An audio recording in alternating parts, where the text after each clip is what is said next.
You picture a huge green property filled with lions, giraffes, elephants, monkeys, and families pushing strollers between the exhibits. The gates open in the morning. Children run toward the big cats. Parents buy tickets, lunch, souvenirs, and maybe an annual membership. School groups arrive by the busload. The gift shop is busy. The parking lot is full. And because people love animals, the business appears to have one of the strongest emotional products imaginable. You are not selling another app. You are not asking people to care about a new brand of detergent. You have a tiger. That seems like a fairly effective marketing department. And on a sunny Saturday, it is. Here is the catch. Your tiger still needs food on a rainy Tuesday. The giraffe enclosure still needs cleaning when attendance drops. The veterinary team still needs to be paid during winter. The pumps, fences, kitchens, quarantine areas, security systems, heating, cooling, landscaping, and water systems keep running, whether 5,000 people enter the gate or 500. A zoo earns money, like an attraction. But it carries costs like a hospital, a farm, a public park, a museum, and a small city operating at the same time. That is the real economics of owning a zoo. The accredited zoo and aquarium sector is enormous. As of March 2026, the Association of Zoos and Aquariums lists 254 accredited facilities in 12 countries. Its latest annual survey reports more than 209 million visitors and roughly $35 billion in economic impact. But the phrase owning a zoo is slightly misleading. Among AZA-accredited facilities, 56% are non-profit, 26% are public, and only 18% are for-profit. Many major zoos operate through charitable organizations, public institutions, trusts, or partnerships between a city and a private operator.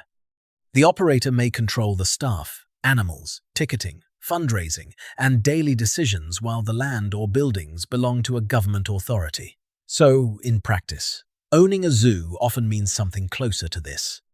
You control a permanent collection of expensive biological obligations inside a regulated public attraction while trying to convince visitors, donors, sponsors, and local government that the institution deserves to exist for another 100 years.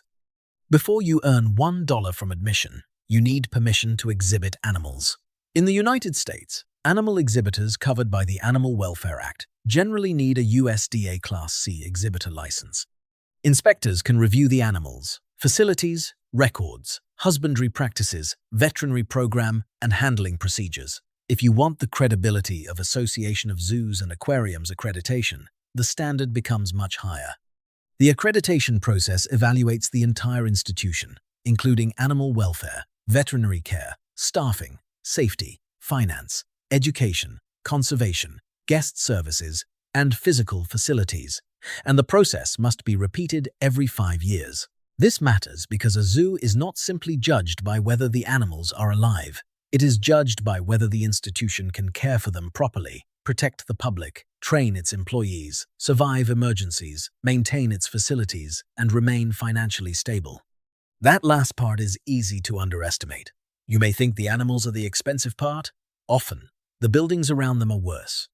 A modern zoo needs secure perimeter fencing, specialized habitats, holding areas, animal kitchens, food storage, veterinary space, quarantine space, drainage, backup power, water systems, staff buildings, public restrooms, restaurants, retail stores, pathways, parking, security, and emergency access. A habitat that looks like a natural forest may contain reinforced walls, hidden gates, steel barriers, heating systems, filtration, cameras, staff corridors, and multiple separation zones. The visitor sees a rock. You see a 7-figure construction project pretending to be a rock. And the more impressive the animal, the more difficult the habitat usually becomes. Large carnivores need secure containment. Primates need complex social and enrichment environments. Elephants need enormous space, specialized flooring, heavy-duty barriers, and facilities capable of managing animals that can weigh several tons. Aquatic species add pumps, filtration, water chemistry, and constant mechanical risk. Tropical animals may require heated indoor areas in cold climates. Cold-adapted species may require cooling in summer. Even before the first animal arrives, a serious regional zoo can consume tens of millions of dollars in land, construction, infrastructure, professional fees, and working capital. A large destination zoo can require hundreds of millions over time. Then comes the strange part. The animals themselves are not normal inventory. A reputable zoo does not usually build its collection by opening a catalog and ordering 1 lion, 2 gorillas, and a discount rhinoceros. Accredited institutions cooperate through breeding and transfer programs designed to manage healthy, genetically diverse populations. Animals may be transferred between institutions based on breeding recommendations, social needs, available space, and long-term population planning. San Diego Zoo Wildlife Alliance, for example, records its animal and horticultural collections at a nominal value of $1 because there is no objective basis for pricing attributes such as species, age, genetics, conservation status, social relationships, and breeding potential. So the lion may be the most visible thing in the business. But on the balance sheet, the lion may be almost irrelevant. The real assets are the land, facilities, brand, donor relationships, staff expertise, regulatory standing, visitor demand, and public trust. Now let us talk about the cost that follows you every day. Labor. A zoo is open to the public for part of the day, but animal care continues before opening, after closing, overnight, on holidays, and during storms. You need keepers, veterinarians, veterinary technicians, and nutrition staff. You need maintenance, security, guest services, food service, retail, education, and horticulture teams. Then you need fundraisers, marketers, accountants, human resources staff, and management. Depending on the species collection, some of those employees have extremely specialized experience and cannot be replaced quickly. At San Diego Zoo Wildlife Alliance, salaries and benefits reached more than $202 million in 2024. Animal food is important, but payroll is the monster hiding behind the tiger. Then there is veterinary care, medicine, laboratory work, pest control, enrichment, cleaning supplies, uniforms, waste removal, fuel, feed, bedding, insurance, technology, advertising, utilities, repairs, and depreciation. Depreciation is especially important because habitats age even when they still look acceptable to visitors. Concrete cracks, fences corrode, pumps fail, roofs leak. Heating systems become inefficient. Guest areas become dated, and animal care standards continue to rise. A zoo can report a small operating surplus while quietly developing a major capital problem. That is why ticket revenue alone is rarely enough. A modern zoo usually has several revenue engines. The obvious ones are admission and memberships. Then come parking, food, retail, rentals, animal encounters, and transportation inside the park. Education adds camps and school programs. Events add birthdays, private functions, and seasonal festivals. Fundraising adds sponsorships, grants, donations, capital campaigns, and endowment income. And in some cases, tax revenue or direct government support keeps the entire structure standing. San Diego Zoo Wildlife Alliance generated roughly $203 million from admissions and memberships in 2024. That sounds enormous. But it also generated about $138 million from auxiliary activities such as food, retail, transportation, and education. Contributions added nearly $60 million, while tax revenue and other income added almost $25 million. Its total annual expenses still exceeded $423 million. This is the central lesson. The gate gets people inside. The business model earns money after they arrive, convinces them to return, and gives wealthier supporters a reason to donate far more than the price of a ticket. A family may pay for admission once. A member may pay every year. A visitor may also buy lunch, rent a stroller, purchase a stuffed animal, attend a holiday event, book an animal encounter, enroll a child in camp, and donate to a new habitat. This makes the zoo a strange combination of high-volume attraction and relationship business. A tourist zoo needs traffic. A local zoo needs repeat behavior. The best customer is not necessarily the person who pays the highest ticket price today. It may be the family that visits 4 times a year, buys food on every visit, brings relatives, registers for summer camp, attends the holiday light event, and eventually becomes a donor. But membership creates another paradox. Members improve loyalty and generate cash in advance. They also visit more often without buying another ticket. If the zoo gives them free parking and discounts on food and retail, the busiest customers may also become the most heavily discounted customers. So the zoo must design membership carefully. It needs to feel valuable enough to renew, but not so generous that every repeat visitor becomes unprofitable. Now consider an illustrative regional zoo. This is not an industry average. It is a simplified model to show how the economics work. Suppose the zoo receives 500,000 visits in a normal year. After discounts, school groups, children, free days, and member visits, total admission revenue averages $24 when spread across all 500,000 visits. Admissions produce about $12 million. Memberships add $2.7 million. Food, retail, parking, rentals, and premium encounters add $5.5 million in revenue after accounting for the fact that some activities are operated by contractors. Education programs, camps, and private events add $1.1 million. Donations, grants, sponsorships, and public support add $4.2 million. Total revenue is approximately $25.5 million. That sounds healthy. Now the costs. Payroll and benefits consume $10.8 million.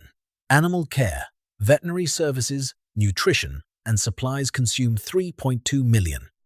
Utilities, maintenance, security, horticulture, cleaning, and facility operations consume $3.6 million. Guest operations, merchandise costs, and food service costs consume $2.7 million. Insurance, administration, technology, and marketing consume $1.9 million. Conservation and education programs consume $1.2 million. Debt payments and the minimum capital reserve consume another $2.5 million. Total cost, $25.9 million. The zoo serves 500,000 visitors. The parking lot looks busy. Children have an excellent day. The animals receive proper care. And the institution loses $400,000. Now imagine a good year. Weather is mild. A baby giraffe becomes a local celebrity.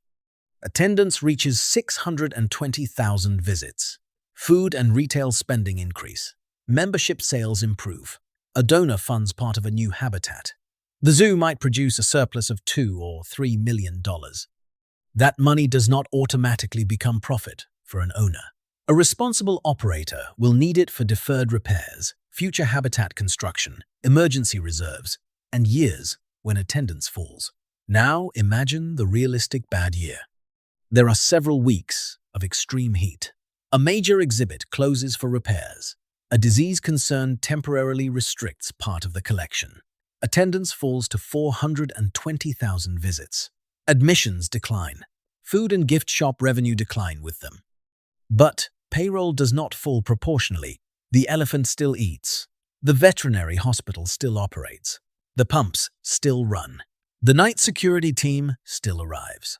The zoo may lose several $1 million without doing anything obviously wrong. This is why weather is not a minor inconvenience. It is financial volatility. A restaurant can reduce food orders when demand falls. A zoo cannot reduce the number of animals every rainy month. And attendance risk is only one category. There is animal health risk. A single illness can require specialized treatment, quarantine, testing, staff overtime, public communication, and changes to visitor access. There is safety risk. There is regulatory risk. There is reputational risk. There is construction risk. There is fundraising risk. There is the risk that a popular animal dies. There is the risk that a new exhibit opens late.